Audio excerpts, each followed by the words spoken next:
Praise the Lord. Hallelujah. Good morning. ఈరోజు దేవుని వాగ్దానము యెషయా గ్రంథము 53వ అధ్యాయము 5వ వచనము. అతడు పొందిన దెబ్బల చేత మనకు స్వస్థత కలుగుతున్నది. ఆమేన్. క్రీస్తునందు ప్రియులారా, యెషయా ప్రవక్త ద్వారా దేవుడు మాట్లాడుచున్నాడు. ఇది యేసు క్రీస్తుని గురించిన ప్రవచన వాగ్దానము. అతడు పొందిన దెబ్బల చేత మనకు స్వస్థత కలుగుతున్నదని చెప్పుచున్నాడు. అవును, మన ప్రభు అయిన యేసు క్రీస్తు శిలువలో మన పాపాల నిమిత్తము గాయపరచబడెను.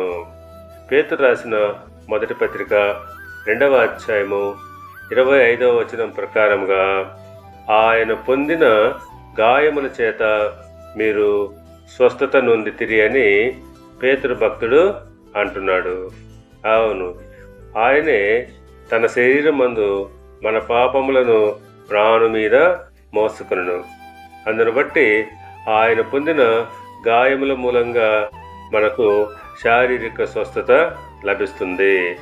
కనుక ప్రియులారా, ఎవరైతే మన ప్రభువునందు విశ్వాసం ఉంచి ఆయన మన పాపాల నిమిత్తము సిలువలో గాయపరచబడినని ఒప్పుకున్నట్లయితే తప్పకుండా వారికి స్వస్థత కలుగుతుంది.